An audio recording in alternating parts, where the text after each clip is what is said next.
despite the music. That's Baruch Hashem. We spent a little bit of time over the last two shiurim discussing the beginning of Shabbos HaAretz. We pointed out, just very brief chazar before we continue. Rav Kook begins, Mika Amcha Yisrael Goy Echad Ba'aretz, who's like the Jewish people, one nation, Ba'aretz, we quote from the Zohar HaKadosh, Ba'aretz Dafka, that when we are in Eretz Yisrael, we are Goy Echad, we have a din of Goy Echad, called Yisrael Arivim Zelazeh, the din of Arvus only applies inside of Eretz Yisrael. We also pointed out that Shemitah and Yovel, this is what we spent time on last time, Shemitah and Yovel are related to each other in some way, shape, manner, or form that we have not yet described, but Rav Kook relates this, sees parallels between the relationship of Shemitah and Yovel to Chama and Levana and Yisrael and Ha'adam, which we noted is Olam, Shana, and Nefesh, the spheres of space, of time, and of people. Those are the areas that these parallels are being drawn. We noted that the relationship between Chama and Levana is that of Mekabel and Mashpia, of giver and receiver. And we pointed out that Ha'adam is a reference based on what we saw in Rabbeinu Tam, in the Taisus, and the Chasam Sofer's understanding of that, and the Toldos Yaakov Yosef's understanding of that the relationship between the Jewish people and the rest of the world is something along the lines of Chomer and Tzura, that there is a idea of what humanity is supposed to be, and then there are physical instances of people and of nations that don't always manifest in accordance with Ratzon Hashem. Doesn't always work out that HaKadosh Baruch Hu says Naaseh Adam, and then everybody turns out to be exactly as HaKadosh Baruch Hu wanted that to be. Klal Yisrael is that representation of what Adam is. The rest of humanity is called Ha-Adam, an instance of an Adam, but not necessarily, or specifically not, with regards to nations of the world, a direct representation of Ratzon Hashem as an Adam. But the relationship between Klal Yisrael and the rest of the world, and Klal Yisrael and each individual, or each Jew and each individual, is that we are supposed to have some kind of relationship with the rest of the world. We are supposed to have some kind of impact and some kind of effect. So those three relationships, Shemitah and Yovel, Chama and Levana, and Yisrael v'Ha'adam, all of these three areas have relationships, and we haven't yet described or defined Shemitah and Yovel, but we are getting there. We are getting there. Probably not today, though, because we have three more lines to finish here before we get to Shemitah and Yovel. Because Rav Kook defines these three relationships as, and this is the catchphrase for all three relationships, as Yachas, Haprat v'Haklal. What's a prat? Detail. What's a klal? Rule. Klal and a prat and a klal. Shehem b'muvanam ha'atzmi ha'yoser chai v'ha'yoser ruchani. We're in the paragraph here, just on the first page there. Shehem b'muvanam ha'atzmi, in their meaning in an understanding of these realities, ha'atzmi, with regards to the etzem, what it is, definitionally, with regards to the deep definition of all of these things, hayoser chai, that which is most alive, v'yoser ruchani, and most spiritual. And I don't like the word spiritual because I don't know what it means in English. There's a lot of people that use the word spiritual, and it means lots of things to lots of different Jews, and beyond. So I don't like to use the word spiritual, but ruchani, as relates to the ruach, quite literally means wind or spirit. It's probably the best translation, but it comes with a lot of baggage, the word ruchnis. The Maharal, as we pointed out last time, I don't think, I'm not a mumche in Maharal, but I don't think the Maharal really ever uses the lashon of ruchani. He uses the notion of sichli. What does sichli mean? Intellectual, meaning non-physical. That which relates to the non-physical aspects of a particular thing, right? Meaning this thing called body, that's a meat suit, right? For an intellect, which, I mean, the brain is also a big shaila in philosophy and biology, what the difference is between mind and brain and whatever, not for now. But the intellect is something that is very hard to define, and yet we do relate to it. Like, at least I hope, right? I mean, we should relate to our intellect and other people's intellect. We don't just relate to people as bodies. That notwithstanding, the word ruchani, I understand, is more than what we might consider spiritual in English today, but we'll translate it as that for now. So, b'muvanam ha'atzmi ha'yoser chai ha'yoser ruchani, in the deepest, most essential and definitive way, that which is both most alive and most spiritual, tzrichim zelazeh, they require each other. These things all require each other. Prat hatzorich leklal, uklal hatzorich leprat. The prat needs the klal, and the klal needs the prat. And of course, as we pointed out last time, that is a quotation from the Bryce of Rabbi Shmuel that you say in davening. You say every morning at the end of brachas. Say what? What does he refer to as the klal? Which is the klal and which is the prat? That's an excellent question. We'll get there. Which is the klal and which is the prat? But before we can do that, we have to understand what a klal and a prat is. What's a klal? What is a prat? So this lesson of klal and prat, the idea of klal and prat, is something, and we'll take a look at this first from the Shloah Kodesh, and then we'll see a piece from Rav Kook in Eretz HaTorah. The concept of prat and klal, the Shloah Kodesh in his Siddur Shar Shamayim, on that Bryce of Rabbi Shmuel, has a whole arichus on what klal and prat means, as he has an arichus on what kal v'chomer is and what gzera shava is. So take a look on the back page here, and you'll see a copy of the Shloah HaKodesh, of the Bryce of Rabbi Shmuel, the Siddur of the Shloah. We're not going to read through the whole paragraph of Klal Uprat. We're going to take a look just at the from the second to last, from the second line, from where it begins to get wide. So Miklal Shehu Tzarich Leprat. You'll see this on the back page here. Miklal Shehu Tzarich Leprat. Miprat Shehu Tzarich Leklal. There is a prat that needs a klal and a klal that needs a prat. Now, this is going to sound strange vis-a-vis some of the relationships that we've described so far, because I understand how the moon needs the sun. Yes? The moon doesn't shine without the sun. But does the sun need the moon? Strange. Right? The earth needs the moon, the earth needs the sun, but the sun doesn't need the moon. This is, I don't know, maybe this is a little too modernish, but Yisrael and Ben Yisrael ha'odam, right? Oh, no, the moon needs the sun. So the sun, if we don't have a moon to reflect off its light during the night, So it'll I shine wouldn't on Mars. light the earth during the night. Who says it needs to? Yeah. Like, why does the sun care? Sun does what the sun does. Right? It's a shtickle modernish. Like, would we say that Klal Yisrael needs the rest of the world?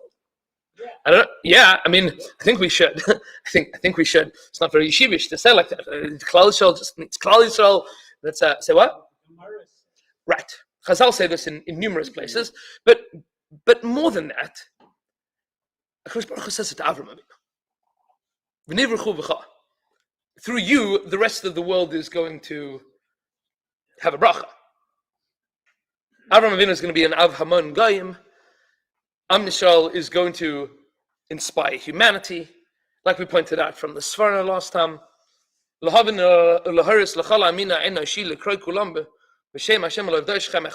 Yisrael has a job to understand, to educate, to inspire humanity, so that the world as a whole comes to Yakir v'yedu kol yoshvei seva. That, yeah. Which means that whatever our tafkid is, requires the Umas Ha'olam. We require that. That is a necessity. And we'll see, similarly, the relationship between sun and moon. But we'll talk about this just in the notion of klal and prat. So a klal and a prat, says the Shloah Kodesh, says miklal shehu tzarich leprat, miprat shehu tzarich leklal. From a klal that needs a prat and a prat that needs a klal, we have ways of learning halacha from the Torah Shebichsav to understand what the dinim are. Says Miklal Shehu ha-ma'or ha'elyon. The klal is the ma'or ha'elyon, is the elevated upwards light. It's the light from above. It is the expression of illumination, of enlightenment that comes from above. Asher bai kol ha'eser tluim, upon which all the 10 depend. Now, the 10 that he's talking about here are the 10 spheros. We're not going to go into details of that because it's not necessary for this particular prat, but understand that what he's saying is that there is a ma'or ha'elyon, there is a will of Hashem that is above all of the spheros, which means, just to translate it very, very simply, the interactive methodologies by which HaKadosh Baruch Hu relates to the world. That's what spheros means interaction between Hashem and the world. HaKadosh Baruch Hu interacts with the world in various ways at different points in time, different stages, different ages, different people. HaKadosh Baruch Hu relates to the world differently. It's the same Hashem, relates to the world differently, much like one person can relate to different situations in different ways and still be the same person, right? This is why, like HaKadosh Baruch Hu has a midas hachesed and a midas hagvura, we too have a midas hachesed and a midas hagvura. We relate to people sometimes with kindness and sometimes with strictness. Those two things exist in our interactive relationship. So this is spheres bepashtus, means interactive modalities. But there is something much greater, larger than all of those spheres, and that is the Ratzon Hashem, the, so to speak, identity of Hashem, just like there is a you that is above all of your interactive personality traits. There's a you that is more collective and more cohesive and broader and more expansive than your chesed and your gvura and your tiferes. There's a you. So the klal is the you. That's the ma'or ha'elyon. Vehu tzarich pratav lif'al ma'asav lahotziam lepal. And the klal, that entity called Ratzon Hashem, called Kudsha B'rich Hu, requires different modalities in order to interact with humanity in a meaningful way. Meaning, if HaKadosh Baruch Hu would interact with us, full force HaKadosh Baruch Hu, we would not exist. That's not a reality. That's not possible. Meaning, in the same way that if anybody here were to engage with another human being by giving over the full force of themselves, that is unintelligible. One has to be judicious in having conversations, in being able to relate and interact and correspond and connect. That requires some level of judicious definition of how am I going to connect and relate to you. So there's a klal, and then there's pratim. I give this example to my talmidim sometimes, there's me as a rebbe, and then there's me as I relate to each kid, and then each kid depending on each activity that they are doing at that point in time. That's pratim. Those are pratim. It's not like, one day I walked into Shir and I'm in a bad mood, so it's a different rebbe in the room. No, it's the same guy, but relating differently. And we as human beings have the unique ability to distinguish between, at least we should, to distinguish between people and their modalities of interaction, right? We can say that this is this yid like this right now, but that's not who they are bichlal. It's just how they are bifrat now. And sometimes that's a taiv and sometimes it's not. So the klal needs pratim in everything in life. Every klal needs pratim and pirte pratim in order for the klal to be able to connect, in order for it to engage. Says the Shla HaKadosh, Kemishpat Eivarei Haguf. He gives a mashal. He says, like the mishpat of Eivarei Haguf, like the law, like the rule, like the reality of limbs of the body. Shehem yoidim upayalim machashavais hazechel. they perform the will of the intellect. Your hands do what your brain wants your hands to do. Are your hands your brain? No. Is your brain your hands? No. But hands are pratim. It says, "V'imah haprat tzorich." So it says, "V'afilu hachi haprat tzorich koich v'chiyus mibal haklal." But the prat without the klal is meaningless. It doesn't have any existence. A hand that is not connected to a brain cannot do anything.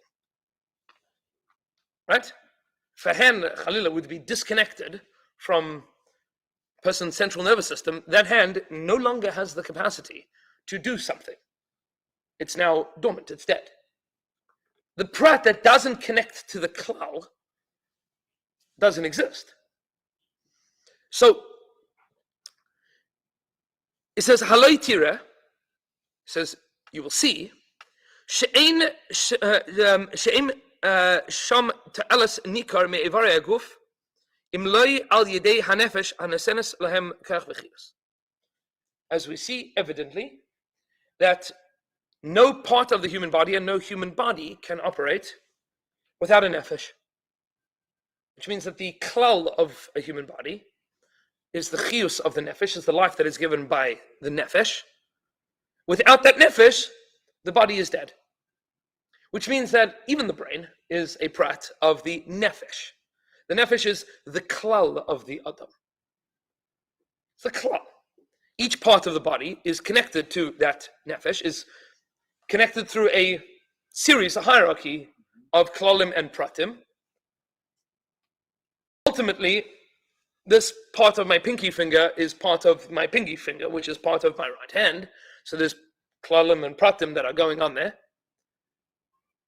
And it's impossible for this part of my pinky finger to do anything without being connected to the hand. And the hand is a prat to the arm, and the arm is a prat to the body. And the body is a prat to the mind, and the mind is a prat to the nefesh. So there's klalim and pratim.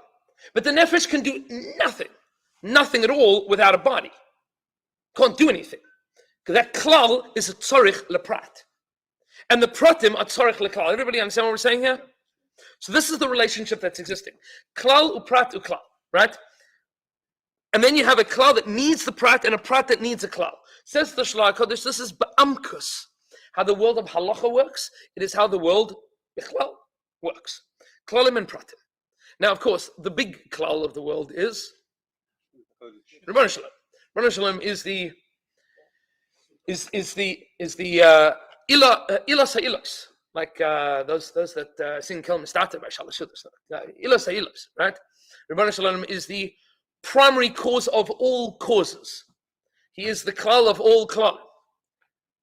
Everything else from that is pratim of HaKadosh Baruch Hu. Pirte pratim, pirte, meaning everything. Everything is an expression of pratim of HaKadosh Baruch Hu. And closer that we are to that klal, then the more that we are connected to the Sharash HaChaim. And the further that we are from that klal, the more we are disconnected from the klal that is the Rebbeinu Shalom, Chei HaElamim.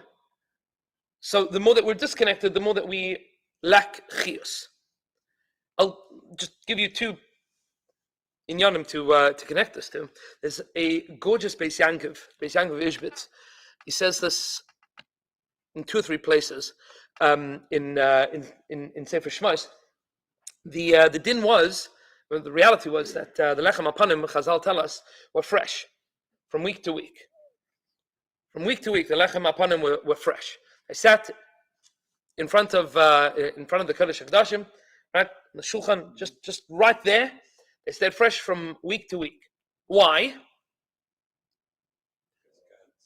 Meichetesi is that nes.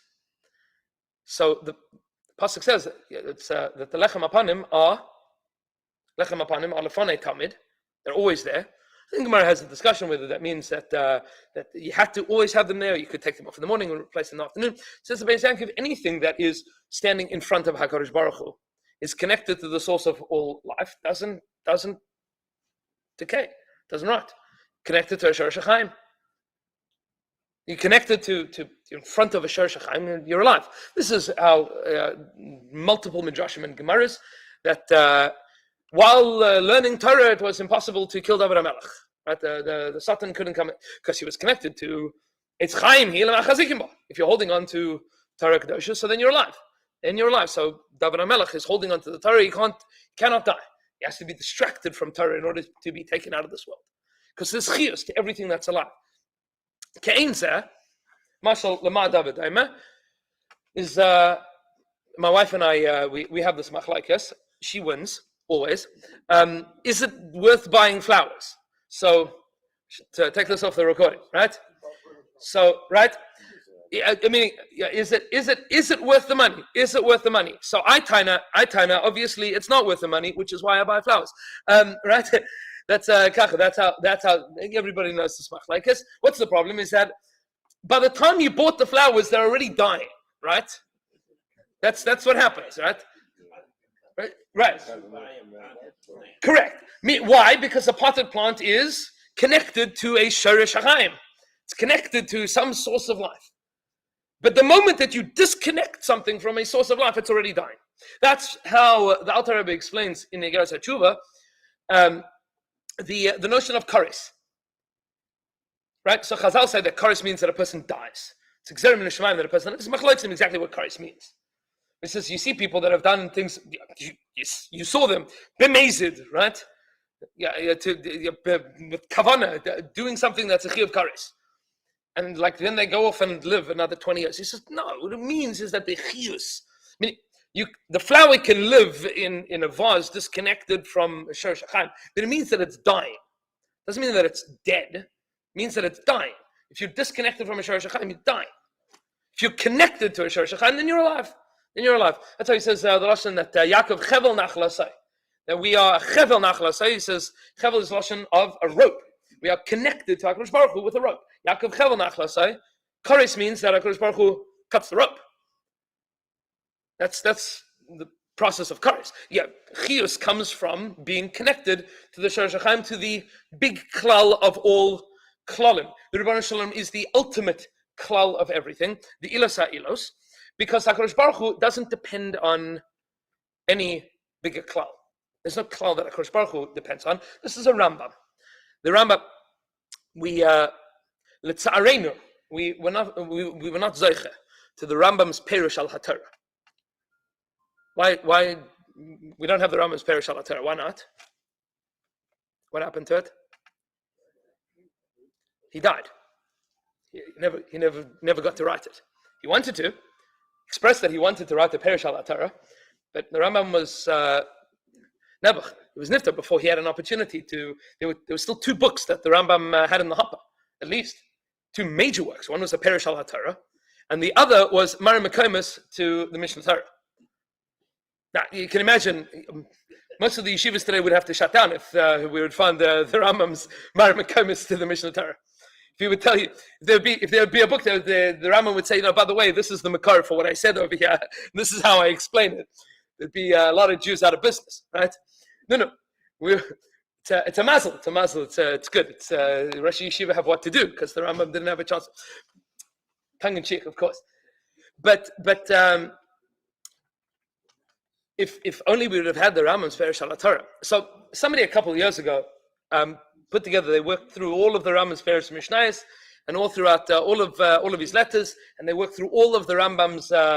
The Mishnah Torah and the Moreh Nevuchim and the Perush Mishnayos and the Igros and the Chuvos, everything that we have, and came out with every time that the Rambam speaks about a pasuk, they put it into one. They call it the Perush HaRambam al HaTorah. It's not the Perush HaRambam al HaTorah. It's just every time that the Rambam says something on a pasuk. So they have this there, but it's in a few places in the Rambam, the Moreh Nevuchim, and in and it's Meramis to this as well in the Yad. Listen, that HaKadosh Baruch Hu says to Moshe Rabbeinu at the snare. He explains when the Jewish people ask who you are. Moshe says they're going to say, "Who are you?" What am I going to say to them? What am I going to say? So HaKadosh Baruch Hu says, "What are you going to tell them?" Ehyeh asher ehyeh. What means this Eya Asher Eya? Eya Asher Eya. I will be what I will be. What does that even mean? Eya Asher is Zok the Rambam. I don't know if it's like polite to say Zok the Rambam. He didn't often speak Yiddish, right? Zok the Rambam. That's what is Eya Asher Eya? He says everything else in the universe is Eya Asher Yiyah. I will be Asher Yiyah with whatever's going to happen. My reality is not defined by me. My reality is defined by circumstances that surround me and are well beyond my control. Every other thing in the universe is Eya Asher Yiyah. Meaning what will be. And that will define whether or not I exist or I don't exist. Except for HaKadosh Baruch Hu. The Rebbeinu Shalom is defined ach v'rak by the Rebbeinu Shalom. Eya Asher Eya. I will be as a result of me being. That's who I am. That you're going to tell them, this is Ilas Hayos, the cause of all causality. The Rebbeinu Shalom is the klal of all klalim. That which is above and beyond everything that is not dependent on any other klal. The Rebbeinu Shalom is the klal of the world. Eya Asher Eya. That's the Rebbeinu Shalom says that's who I am. Now, of course, that was a bit chiddush in Mitzrayim, because in Mitzrayim they believed that everything was dependent on everything, and there was no such thing as an independent creator. That was the kfira. If you take a look at the Ramban at the end of Parashas Bo, so that's the kfira of Para. So the Rebbeinu Shalom is the klal of all klalim, and now we've explained that there's a klal, a tzarech leprat, and a tzarech leklal. How does this relate back to the areas that we've spoken about? So we're going to see here very gorgeously the relationship that we have, that we are going to try to understand of what Eretz Yisrael is, what the Jewish people are, and what Torah is, comes from the third paragraph of the first parak of Oros HaTorah, and this is going to help us immensely. This Marimakim, by the way, you'll see, is given on the Marimakim there of Tzvi Yehuda said, if you want to understand what my Tati is saying over here, take a look at what he wrote in Oros HaTorah. So, Tzvi Yehuda is Rav Kook's son. Tzvi Yehuda is Rav Kook's son. So he says, if you want to understand my Tati, take a look at what he wrote over here. So we're going to see it inside. This copy, probably the best work that's been done on many of Rav Kook's Svarim has been from Shurim and published by Rav Aviner. He goes through everything and explains it with footnotes and with connections with everything. But we're just going to see a little bit here. You'll see it on, it says in the center here, page 18. Take a look at the Gimel. So Rav Kook as follows. He says, Yenikas Torah Shebal Peh, the drawing of the Torah Shebal Peh, the nursing of the Torah Shebal Peh. He is Bignizoi min hashamayim uvigiloi min haaretz. It is that which is hidden in Shamayim and that which is revealed on earth. What does that mean? Min hashamayim, there's only Torah Shebechsav. Meaning there's Torah Shebal Peh, but not Begilui. It's all baked in with Yud Gimel Midrash Torah and Nidreshes by him. So Moshe Rabbeinu is told the Torah Shebal Peh, but it is given over to Chazal to develop and to embellish and to bring to life and to light. He says, "Tzrichim Eretz Yisrael liyos benuya v'chol Yisrael yoshivim aleha mesudorim b'chol sidreihem migdash umalchus kahuna unevua shoftim v'shotrim v'chol tachsisehem as chayehi Torah Shebal Peh b'chol ziv tifarta." In order for Torah Shebal Peh to be real in this world, it needs a platform in which to exist. The platform of Torah Shebal Peh is Eretz Yisrael with Am Yisrael on it, in it. That's what it means. Because without that, the entirety of the notion of Torah Shebal Peh is Osios Parachas Ba'avir. It's theoretical. We pointed this out once or twice before, that what we have today of Torah Sheba'al Peh, Talmud Bavli, is a tipa of the Torah Sheba'al Peh that is available. Meaning we don't have Gemaras in Zerayim. So there is a minimization of the Torah Sheba'al Peh. Torah Sheba'al Peh we don't have on basically the whole of Zerayim and certainly in Bavli and the whole of Taros. We don't have that Torah Sheba'al Peh. What you say? It's in Yerushalmi because they were still living. That's the point. They were still living there in Eretz Yisrael. But Bavli is far more embellished and far greater discussions than Talmud Yerushalmi. We have lost. We are currently missing significant discussions of Torah Sheba'al Peh because they're not practical, because we don't even know where to begin those discussions. So, what we have from the world of Eretz Yisrael, we have the things that are Parech Ba'avir, that can float around. Shabbos and Kashrus and Taras and Mishpacha. But we don't live the world of Migdash, and we don't live the world of Tumah and Tara. So that Torah Sheba'al Peh is like, it's just chaser. It's missing. Everybody can learn Chumash. That's in the book. But Torah Sheba'al Peh has to be lived. So he says, Parachas u'malo nitza u'mischaberes l'Torah shebichsav b'chol shiur kumasa. When Klal Yisrael is in Eretz Yisrael, that is when the Torah Sheba'al Peh can give flavor and meaning and texture and context to the Torah shebichsav. Begolus nifredu hatu'imim. In Golus, the twins were separated. Nis'ala Torah shebichsav l'merome kedusha. The Torah shebichsav goes back up to Shemayim. V'yarda Torah Sheba'al Peh ba'omek tachtis, and the Torah Sheba'al Peh is buried. It says, "Umikol makom hi mekabelas yenika chashois me'or Torah shebichsav misfiach ha'avar." What we have of Torah Sheba'al Peh today is drawing like the remaining droplets from when once upon a time it was Migdash al Mechana, and we had a Sanhedrin that could paskin questions in Torah Sheba'al Peh. I get this question all the time. People say, like, Rabbi, why can't we make new gezeras today? Isn't the Torah supposed to be a lebed dikazach? Well, yes, it is, but we're not living that world right now. We're not. We are living where all of our things are just on pause until we can get back to a place that we can engage with these things in real ways. We don't have the tools and the language and the texture and the context to be able to engage with Torah Sheba'al Peh as a living organism. Which is why Rabbi Yehuda Nasi ultimately writes it down or puts it into a curriculum, because it needed to be contained in a world that it wasn't going to be lived. So we're drawing droplets from what was once upon a time. He says,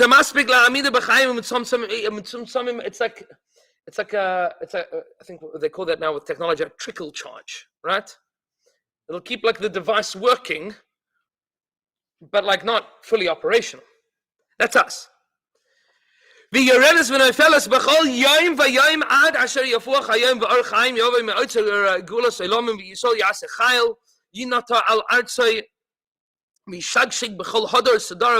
waiting for a time that it'll be reawakened, and the language is beautiful. And I'm going very quickly because I don't want to take time from Rabbi Cohen.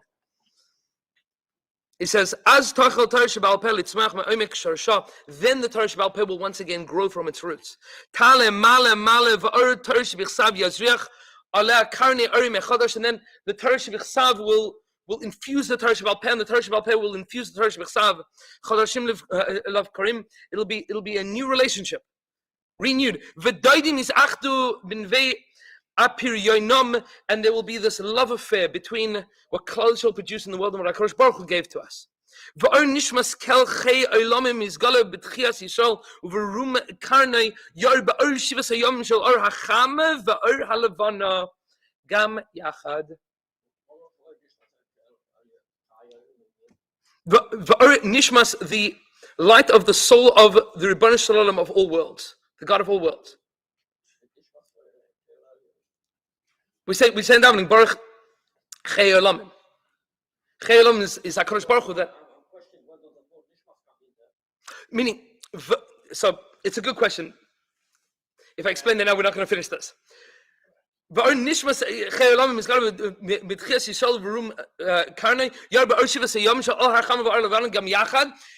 will be when the relationship between Mashpia and Mekabel will be fully functional once again. That's the tshuva of the Chama and Levana, like we spoke about, where we will be able to express ourselves without feeling that we are not reflecting the will of Hashem, and we will be able to reflect the will of Hashem without feeling like it is minimizing our identity, which we, as we spoke about last time, is that problem of ego of Mashpia and Mekabel. And I know I'm saying this quickly, but we'll do some Chazara next time again. But understand that what Rav Kook is describing here is that Klal Yisrael be'etzem struggles. We struggle in Golus with having a relationship with HaKadosh Baruch Hu that is lebedik, because we don't know how to live it. We can't live it because everything has to be b'diavad, because we're not living in our own world, in our own culture, defined by the rules of what it means to be a Jew. We have other things to have to contend with, and all of that makes our lives more contentious and more difficult. So this nekuda of Mashpia Mekabel, Chevra, this nekuda of Mashpia Mekabel, of Aracham and Ar HaLevana, is the relationship between Klal Yisrael, Eretz Yisrael, and HaKadosh Baruch Hu and Klal Yisrael. And Be'ez Hashem, we will begin to describe what this means for Shemitah and Yovel next time.